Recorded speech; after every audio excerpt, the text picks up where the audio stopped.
தலைமுறை தலைமுறை தாங்கும் வினோத உலகமுன் தோன்றி ஒளியாத தலைமுறை தலைமுறை தாங்கும் வினோத உலகமுன் தோன்றி ஒளியாத ஆத்துமமே என் முழு உள்ளமே உன் ஆண்டவரை தொழுதேற்று என்னாள் வரை அன்பு வைத்தாதரித்த உன் ஆண்டவரை தொழுதேற்று. பிதாவே, இந்த அருமையான வேலைக்காக உமக்கு நன்றி செலுத்துகிறோம். ஜூலை மாதத்திற்கான வாக்குத்தத்த வார்த்தை பகிர்ந்து கொள்ளும் பொழுதே தேவ கிருபை எப்பொழுது கூட இருந்து பலப்படுத்தும்படிக்கு நாங்கள் ஜெபிக்கிறோம். பொறுப்பேற்றுக் கொள்ளும். நீர் ஆசீர்வதிக்கிற தயவுக்காக இரக்கத்திற்காக உமக்கு ஸ்தோத்திரம். இயேசு கிறிஸ்துவின் நாமத்தில் பிதாவே, ஆமென். என் அன்பு பிள்ளைகளே, ஆண்டவராக இயேசு கிறிஸ்துவின் அன்பின் நாமத்தில் உங்களுக்கு ஜூலை மாதத்திற்கான வாழ்த்துக்களை நான் தெரிவித்துக் கொள்ளுகின்றேன். கர்த்தர் இந்த மாதத்திலே உங்களை அதிகமாய் ஆசீர்வதிப்பாராக, தமது நாமத்தை மகிமைப்படுத்துவாராக. இந்த மாதத்தினுடைய வாக்குத்தத்த வசனத்தை வாசிக்க கேட்போம். 2 நாளாகமத்தின் புஸ்தகம் 16ஆம் அதிகாரம் எடுத்துக்கொள்வோம். 2 நாளாகமத்தின் புஸ்தகம் 16ஆம் அதிகாரம் அதில் 9ஆம் வசனத்தை நான் வாசிக்கிறேன். கவனமாய் பின்பற்றுங்கள். 2 நாளாகமத்தின் புஸ்தகம் 16ஆம் அதிகாரம் 9ஆம் வசனம். தம்மை பற்றி உத்தம இருதயத்தோடு இருக்கிறவர்களுக்கு தம்முடைய வல்லமை விளங்க பண்ணும்படி கர்த்தருடைய கண்கள் பூமி எங்கும் உலாவிக் கொண்டிருக்கிறது.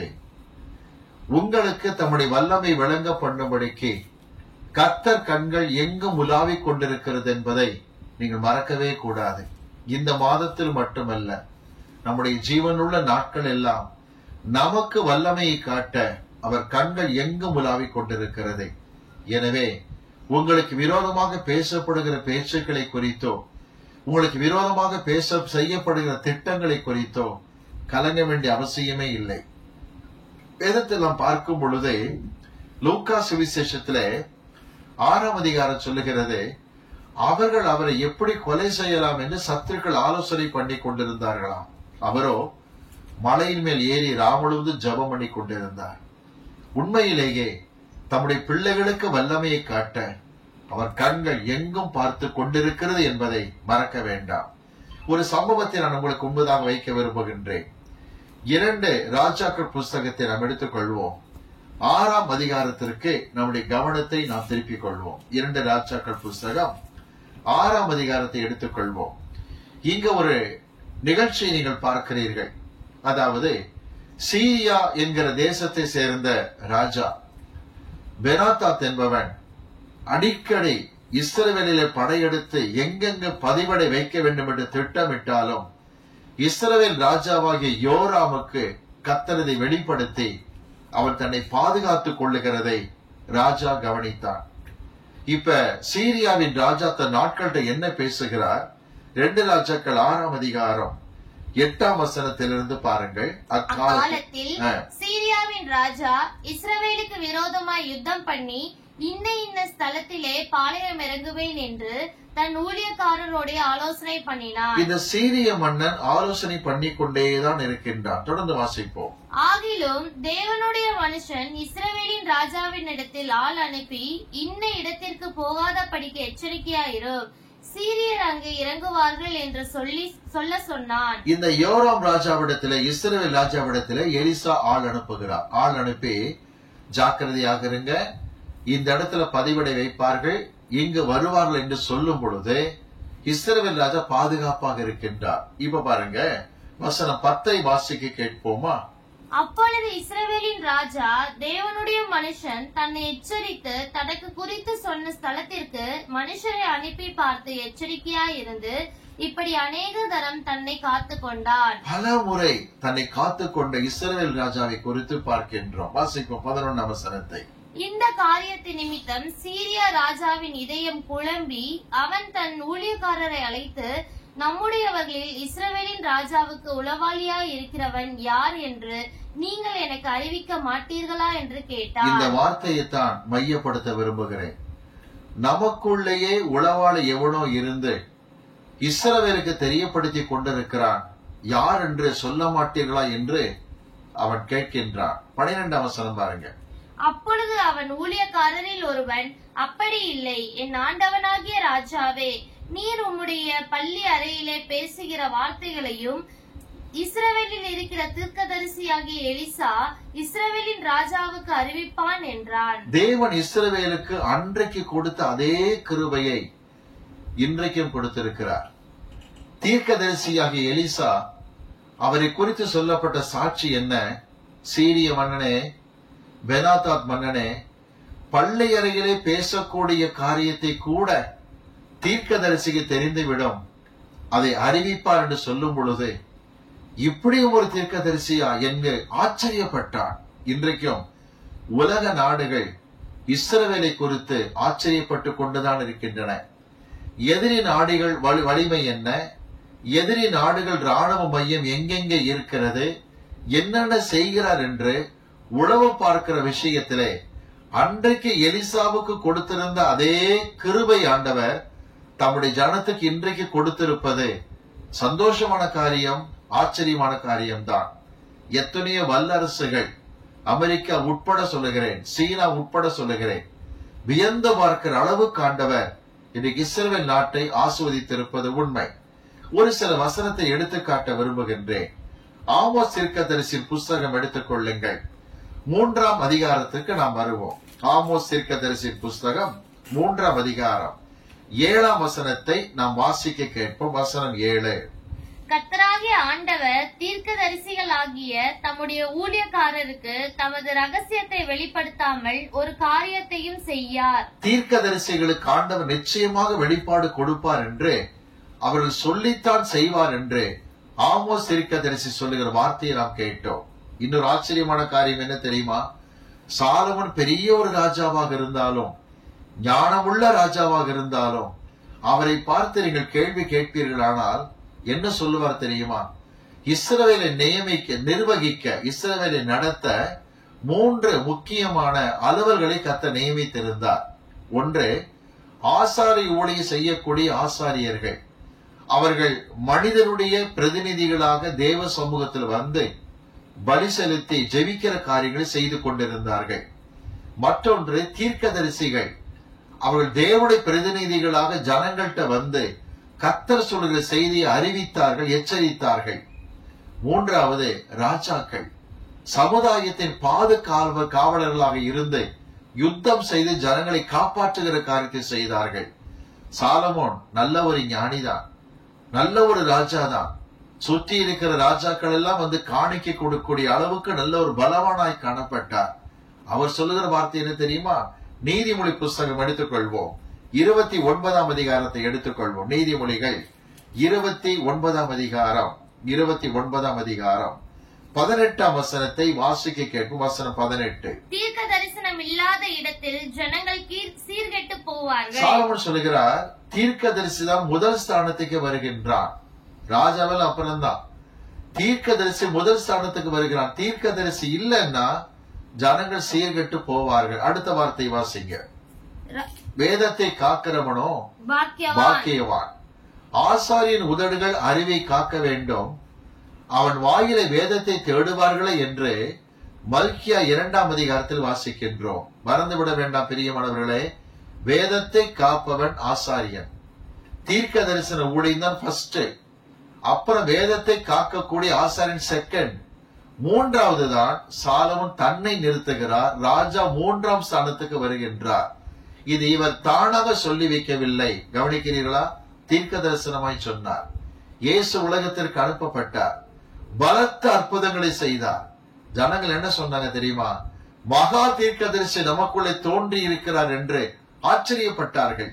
இயேசு கடந்த நாட்களிலே தீர்க்கதரிசி என்பதை விளங்க பண்ணி கொடுத்தார்.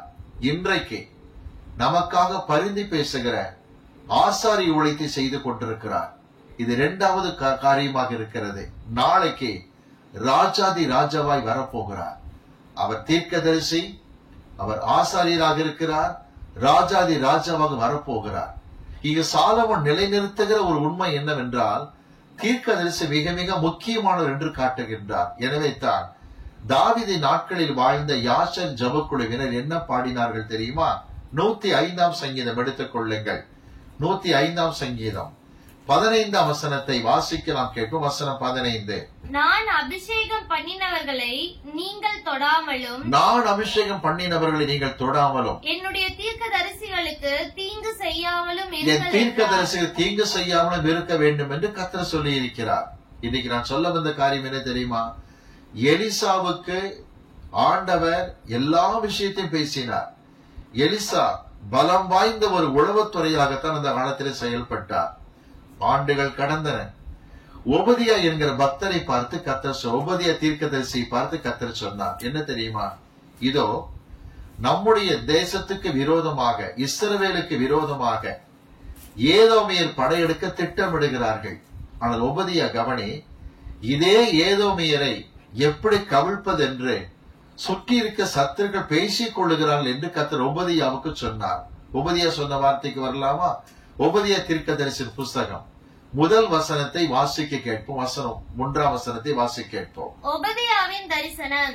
கர்த்தராகிய ஆண்டவர் ஏதோமை குறித்து சொல்லுகிறது என்னவென்றால், எங்களுக்கு எதிராக எழும்பி சூழ்ச்சி செய்கிற ஏதோமை குறித்து சொல்லுகிறதாவது, எழும்புங்கள், எழும்புங்கள், அதற்கு விரோதமாக யுத்தம் பண்ண எழும்புவோம் வாருங்கள் என்று அறிவிக்க ஸ்நானாதிபதி ஜாதிகளிடத்தில் அனுப்பப்படும் செய்தியை கர்த்தர் சொல்ல கேட்டோம். ஏதோமுக்கு விரோதமாக மற்றவங்க பேசுகிறதை, ஸ்தானாபதிகளை தங்களுக்குள் அனுப்பி கொள்ளுகிறதை கர்த்தர் எனக்கு சொன்னார் என்று ஒபதியா சொல்லுகிறார். புரிகிறதா? மற்ற நாடுகளை குறித்தும் எதிரிகளை குறித்தும் திட்டவட்டமாய் கர்த்தர் அன்றிலிருந்தே இஸ்ரவேலுக்கு பேசிக் கொண்டு வருகிற தேவனாக இருக்கிறார். ஒன்றை விளங்கிக் கொள்ளுங்கள். எதிரி யார், எப்படிப்பட்டவன், என்ன திட்டம் வைத்திருக்கிறான் என்று புரிந்து கொண்டு விட்டாலே 75% வெற்றி நமக்குத்தான் என்று விளங்கிக் கொள்ளுங்கள். இது ஆண்டவர் இஸ்ரவேலில் வைத்திருக்கிற பெரிய ஒரு காரியம் என்ன தெரியுமா? நமக்கே தெரியும். யுத்தம் நடந்து கொண்டிருக்கிறது. ஒரு பக்கம் தீவிரவாதிகள், மறுபக்கம் இஸ்ரவேலை எதிர்க்கிற நாடுகள். இவர்கள் மத்தியில இஸ்ரவேல் நாடானது ஜெயத்தை பெற்றுக் கொண்டுதான் வருகின்றது என்று விளங்கிக் கொள்ளுங்கள். தமிழ்நாட்டிலே 1/3 பங்குதான் இஸ்ரவேல் நாடு. ஆனாலும் இந்த நாட்டை கர்த்தர் வல்லமையுடன் ஆசீர்வதித்திருக்க காரணம் அங்கு செயல்படுகிற ஒரு முக்கியமான உளவுத்துறையாகும். மொசாட் என்கிறதான உளவுத்துறை அங்கு செயல்பட்டு கொண்டிருப்பது நமக்கு செய்திகளில் படித்திருப்பீங்க. 1948ஆம் வருஷம் இஸ்ரவேல் நாடு சுதந்திரம் அடைந்தது. 1949ஆம் வருஷம் வந்தது.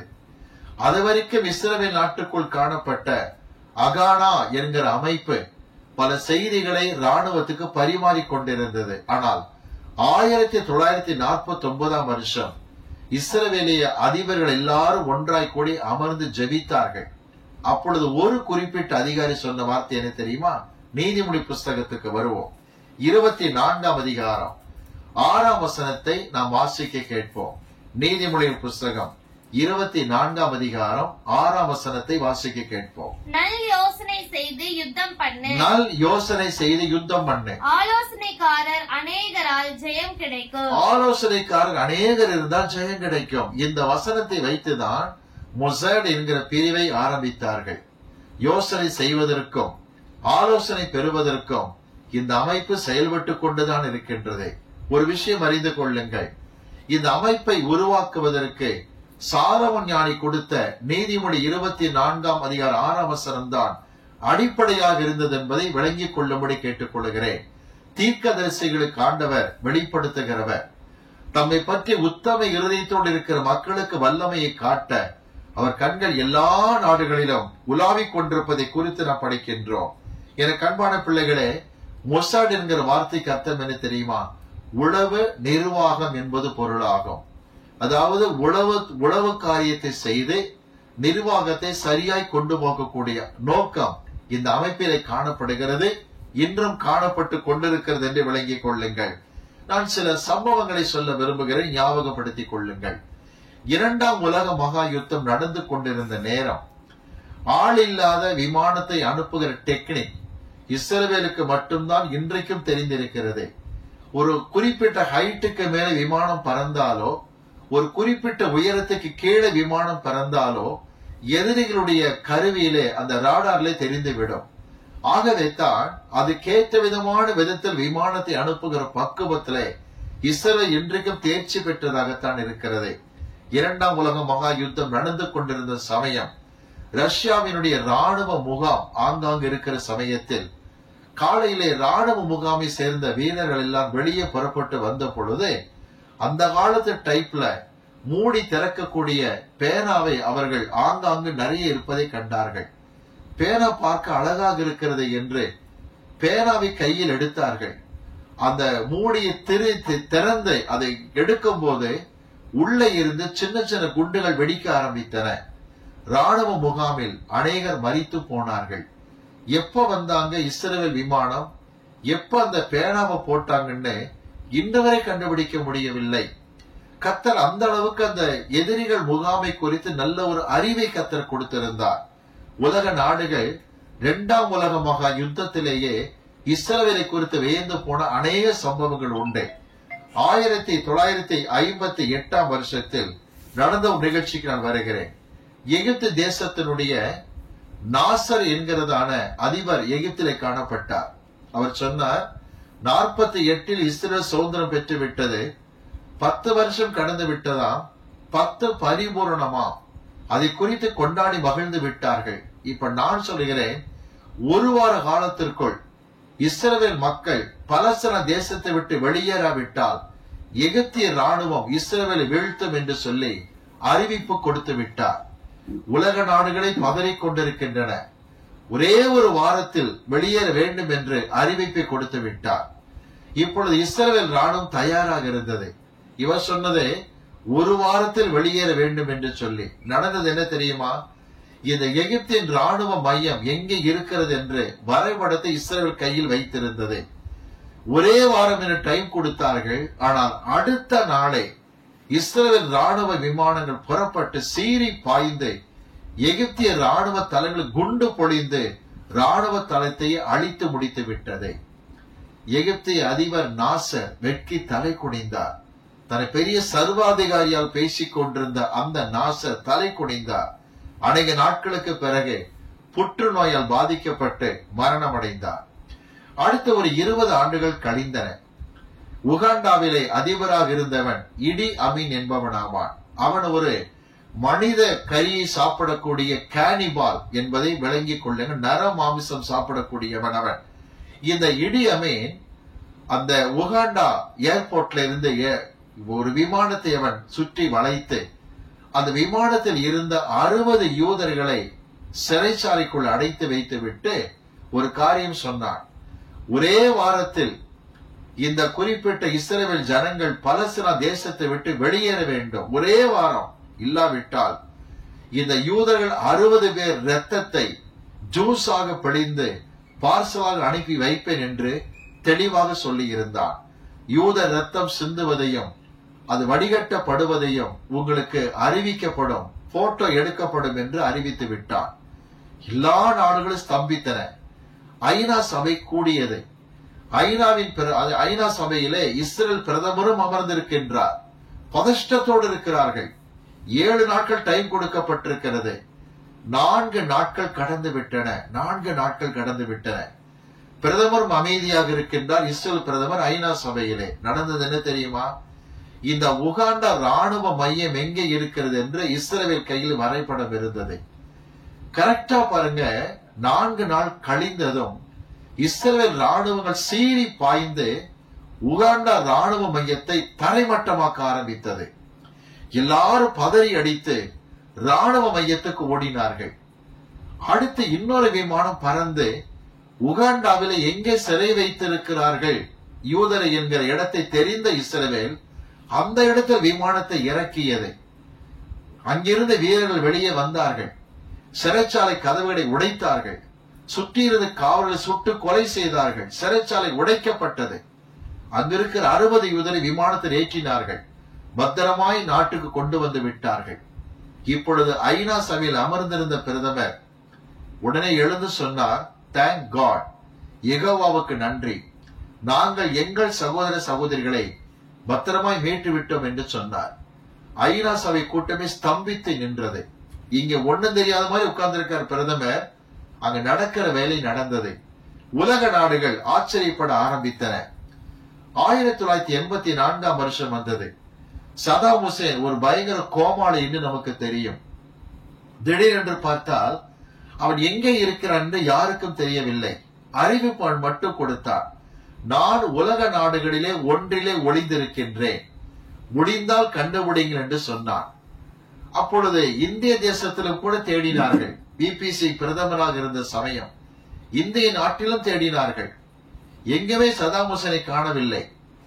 ஒரு வாரம் கழித்து இஸ்ரேல் அறிவிப்பு கொடுத்தது. இஸ்ரேல் பிரதமர் சொன்னார், இந்த சதாம் ஹுசேன் இங்கிலாந்து நாட்டில் லண்டன் பட்டணத்தில் இந்த ஹோட்டலில் இந்த அறையில் தங்கி இருக்கிறார் என்று அறை எண் முதற்கொண்டு சொன்ன பொழுது, அன்றைக்கு இங்கிலாந்தில் பிரதமராக இருந்த மார்கரெட் தாட்சர் கண்ணீர் விட்டு கதறினார்கள். என் நாட்டில் இருப்பது எனக்கே தெரியவில்லை, இஸ்ரவேலுக்கு தெரிந்திருக்கிறது என்று ஆனந்த கண்ணீர் வடித்து ஆச்சரியப்பட்டு பேட்டி கொடுத்தார்கள். வெளிநாடுகளில் நடப்பதை எல்லாம் கர்த்தர் இஸ்ரவேலுக்கு அறிவிக்கிறார் என்றால், 2 ராஜாக்கள் 6ஆம் அதிகாரத்திலே எலிசாவை குறித்து சொல்லப்பட்ட வார்த்தையை பாருங்கள். கர்த்தருடைய ஜனங்களாக இஸ்ரவேல் இயேசுவை மேசியாவாக ஏற்றுக்கொள்ளாவிட்டாலும் ஆபிரகாமுக்கு செய்த உடன்படிக்கை நினைவு கூறுகிற கர்த்தர் இன்றைக்கும் அவர்கள் கூட இருப்பது உண்மை என்று விளங்கிக் கொள்ளுங்கள். அது மட்டுமல்ல பிரியமானவர்களே, 1987 வருஷத்திலே அரபு வளைகுடா பகுதியிலே அணு ஆயுத தொழிற்சாலை அமைப்பதாக சதாம் ஹுசேன் அறிவித்தார். உலக நாடுகள் தடுத்தன. அந்த அணு ஆயுத தொழிற்சாலையில் பிரச்சனை வருமானால் சமுத்திரத்தில் 3000 கிலோமீட்டர் வரை விஷத்தன்மை ஏற்பட்டு மீன்கள் சாகும் என்று சொன்னார்கள். எதை குறித்தும் சதாம் ஹுசேன் கவலைப்படவில்லை. அந்த தொழிற்சாலை எல்லாம் கட்டி ஆயத்தமாக்கி விட்டார். இது கொஞ்ச நாட்களில் வேலை துவங்க வேண்டியது பாக்கி. திறப்பு விழாவை அவன் ஆயத்தப்படுத்தினான். உலக நாடுகளை எல்லாம் என்ன செய்தான்? அங்கே அந்த தலைவர்களை வரவழைப்பதற்கு ஏற்பாடு செய்தான். ஆனா இஸ்ரவேல் பிரதமருக்கு மட்டும் வாய்மொழி அறிவிப்பாக சொல்லுகிறேன், நேர்ல இன்விடேஷன் கொடுக்க முடியல, கொடுக்க மாட்டோம், முடிந்தா வாங்க என்று கேலியாக அறிவிப்பு கொடுத்திருந்தான் சதாம் ஹுசேன். நடந்தது என்ன? திறப்பு விழாவுக்கு தேதி குறிக்கப்பட்டு விட்டது. இன்னும் அந்த ஃபேக்டரியை திறப்பதற்கு 1 வாரம் பாக்கி. எல்லா நாட்டு தலைவர்களும் சரி வந்து பங்கு கொள்ளலாம் என்று திட்டமிட்டு கொண்டிருக்கிற நேரத்தில் திறப்பு விழாவிற்கு 1 வாரம் முன்னாடி திடீரென்று அந்த தொழிற்சாலையிலே வெடி விபத்து ஏற்பட்டது. தொழிற்சாலை வெடித்து சிதறியது. நல்ல வேளை தொழிற்சாலையில் உற்பத்தி ஆரம்பிக்கவில்லை. தொழிற்சாலையின் எல்லா பாகங்களும் கடலிலே தூள் தூளாகி மிதக்க ஆரம்பித்தன. யார் இதை செய்தது என்று வியந்தார்கள். இஸ்ரவேல் சொன்னது, நான் தான் செய்தேன் என்று சொல்லி. எப்ப வந்தாங்க, எப்படி செஞ்சாங்க, சமுத்திரத்துக்கு அடியில எப்படி கொண்டு வந்து அந்த குண்டை வைத்தார்கள், யாருக்குமே தெரியவில்லை. உலக நாடுகள் இன்றைக்கும் இஸ்ரவேலை குறித்து ஆச்சரியப்பட்டு கொண்டிருப்பது உண்மை என்று விளங்கிக் கொள்ளுங்கள். ஒரு முக்கியமான குறிப்புக்கு வர விரும்புகிறேன். இஸ்ரவேலுக்கு இப்படிப்பட்ட காரியத்தை இன்றைக்கும் செய்கிற கர்த்தர் நமக்கும் செய்ய மாட்டாரா? இதைத்தான் 2 நாளாகமத்தில் 16ஆம் அதிகாரத்தில் 9ஆம் வசனத்தில் வாசிக்க கேட்டோம். தம்மை பற்றி உத்தம இருதயத்தோடு இருக்கிற மக்களுக்கு தம்முடைய வல்லமை விளங்க பண்ணும்படிக்கு கர்த்தருடைய கண்கள் பூமி எங்கும் உலாவிக் கொண்டிருக்கிறது. என்னை கேட்டுக்கொண்டிருக்கிற பிள்ளைகளே, இன்றைக்கும் கர்த்தர் இஸ்ரவேலை நேசிக்கிறார். ஒன்றை விளங்கிக் கொள்ளுங்கள். ரகசிய வருகைக்கு நாம் காத்திருக்கிறோம். ரகசிய வருகை நடந்து நாம் எல்லாரும் எடுத்துக் கொள்ளப்பட்ட பிறகு 3ஆம் உலக மகா யுத்தம் வரும். இஸ்ரவேல் நாட்டை கர்த்தர் தனித்து நிற்க செய்வார். எசேக்கியேல் தீர்க்கதரிசி புஸ்தகத்திலே 37, 38 அதிகாரத்தில் வாசிக்க முடியும். இஸ்ரவேலை கர்த்தர் தனித்து நிற்க செய்வார். இஸ்ரவேலுக்கு எதிராக வருகிற நாடுகளை எல்லாம் எசேக்கியேல் குறிப்பிட்டிருக்கிறார். இஸ்ரவேலுக்கு ஆதரவாக வருகிற நாடுகளையும் எசேக்கியேல் குறிப்பிட்டிருக்கிறார். இதை குறித்து ஏற்கனவே 3ஆம் உலக மகா யுத்தத்தை குறித்து செய்தியை நாங்கள் யூடியூபில் வெளியிட்டு இருக்கின்றோம். அந்த லிங்கை பயன்படுத்தி அதை நீங்கள் கேட்டு பாருங்கள். ஆண்டவர் இஸ்ரவேலுக்கு உறுதுணையாக இருப்பார். இஸ்ரவேலுக்கு உறுதுணையாக இருந்த 3ஆம் உலக மகா யுத்தத்திலும் இஸ்ரவேலை கர்த்தர் ஜெயிக்க வைப்பார். இந்த வெற்றி கிடைத்த பிறகு எல்லா உலக நாடுகளும் தேர்டு வேர்ல்டு வாரில் தோற்று போய் அமைதியோடு பதுங்கி கொண்டிருக்கும் பொழுதுதான் இஸ்ரவேலில் இருக்கக்கூடியதான தளபதி அல்லது அதிகாரி தன்னை மேசியா என்று சொல்லி வெளியே வருவான். அவன்தான் எல்லாம் எதிர்பார்த்து கொண்டிருக்கிற அந்தி கிறிஸ்து ஆவான். இது நடக்கும் பொழுது கர்த்தருடைய பிள்ளைகள் ரகசிய வழியில் எடுத்துக் கொள்ளப்பட்டு பரலோகத்தில் இருப்பார்கள். ஒன்று மட்டும் உண்மை, இன்றைக்கும் கர்த்தர் 2 ராஜாக்கள் 6ஆம் அதிகாரத்தில் சொன்ன விதமாக பள்ளி அறைகளை பேசுகிறதை கூட, படுக்கை அறையில் பேசுகிறதை கூட ஊழியக்காரனுக்கு தெரிவித்துக் கொண்டிருந்தார். அதே கர்த்தர் மொசாட் மூலமாக எல்லா நாடுகளை குறித்த அறிவிப்பை இஸ்ரவேலுக்கு சொல்லிக் கொண்டுதான் இருக்கிறார். இயேசுவை மேசியாவாக ஏற்றுக்கொள்ளவில்லையே தவிர யெகோவா மீது வைத்திருக்கிற நம்பிக்கை கர்த்தர் இன்றைக்கும் ஆசீர்வதித்திருக்கின்றார். 2 நாளாகமத்திலே 16:9 பாருங்கள். தம்மை பற்றி உத்தம இருதயமாய் இருக்கிற மக்களுக்கு வல்லமை விளங்க பண்ண அவர் கண்கள் பூமி எங்கும் உலாவிக் கொண்டிருக்கிறதே. ஒருவேளை பிரியமானவர்களே, கண்ணுக்கு முன் தெரிகிற விரோதிகள் உங்களுக்கு இருக்கலாம். உங்கள் கண்ணுக்கு தெரியாத விரோதிகளை கர்த்தர் மட்டும்தான் அறிந்திருக்கின்றார். எப்பொழுதும் ஜெபிக்கிற பிள்ளைகளுக்கு ஆண்டவர் இதை நிச்சயமாக வெளிப்படுத்தி காட்டுவார் என்பதில் சந்தேகமே கிடையாது. ஒரு அருமையான வாலிபனை அறிவேன். ஒரு நாள் அவன் இருந்த அந்த ஊருக்கு நான் ஊழியத்திற்கு சென்றிருந்த பொழுது கண்ணீரோடு ஜெபிக்க வந்தான். நான் தங்கி இருக்கிற இடத்துக்கு வந்தான். நன்கு பழக்கமான அந்த வாலிபன் என்னை பிரியமாக அண்ணன் என்று அழைப்பான். அப்பொழுது என்னுடைய வயது 28 வயதாக இருந்தது. கண்ணீரோடு அவன் வந்தான். அவன் சொன்ன வார்த்தை என்ன தெரியுமா? என் வாழ்க்கையில் பெரிய ஒரு தவறு நடந்து விட்டது. என்ன? நான் ஒரு புறஜாதி பெண்ணை, அதாவது அவிசுவாசியாக இருக்கிற பெண்ணை நேசித்தேன். கல்யாணம் பண்ணுவதாக வாக்கு கொடுத்து விட்டேன். கடந்த ஒரு 2 நாளைக்கு முன்பதாக அவள் என்னை பார்த்து கேட்டாள், நம்முடைய கல்யாணத்தை எப்பொழுது வைத்துக் கொள்ளலாம் என்று. அவளோடு நான் பழகி பேசுவது என் பெற்றோருக்கு தெரியவே தெரியாது. என்னை பக்திமானாகத்தான் நினைத்துக் கொண்டிருக்கிறார்கள். ஆலயத்துக்கு நான் வருவதனால், ஒழுங்காக ஆராதனைக்கு வருவதனால் என்னை பக்திமானாக நினைத்துக் கொண்டிருக்கிறார்கள். ஆனால் நான் வேலை பார்க்கிற அந்த குறிப்பிட்ட ஆபீஸிலே அந்த பெண்ணோடு பழகுவது பெற்றோருக்கு தெரியாது. அவள் கர்த்தரை ஏற்றுக்கொண்டவள் அல்ல, ஒரு புறஜாதி அவிசுவாசி. ஒருவேளை விஷயம் தெரிந்து விட்டால் தங்களுக்கு இருக்கும் ஒரே மகனாய் என்னை குறித்து கவலைப்பட்டு தாய் மிகுந்த வேதனை அடைவார் என்று அழுதான். நடந்தது என்னவென்று கேட்டேன். அவன் கண்ணீரோடு சொன்னான், திருமணம் எப்பொழுது வைத்துக் கொள்ளலாம் என்று அவள் கேட்டாள். உமா கேட்டதுமே நான் சொன்னேன், என் தாயார்கிட்ட கேட்டு சொல்றேன்னு சொன்னேன். உடனே சொன்னான், ஒரே வாரம் டைம் தருகிறேன், ஒன்லி 1 வீக்.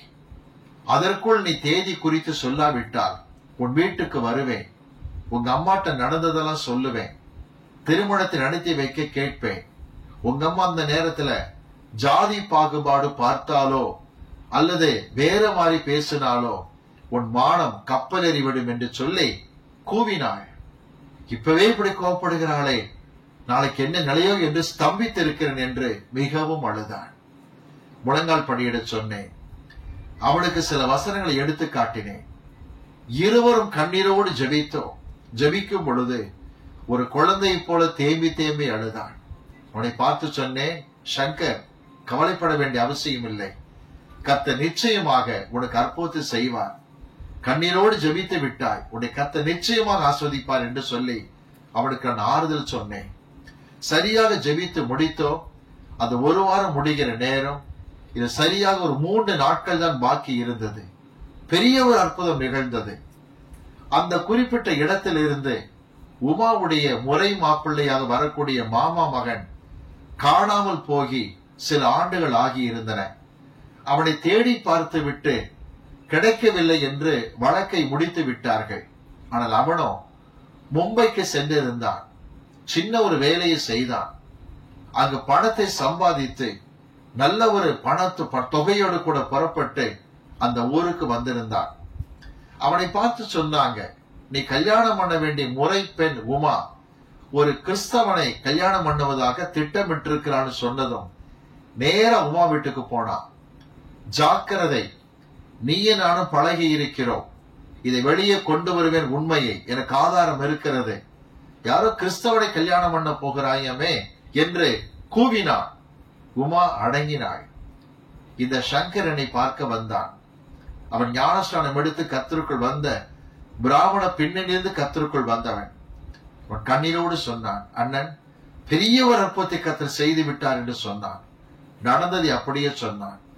இந்த 3 நாட்கள் பாக்கி இருந்தன.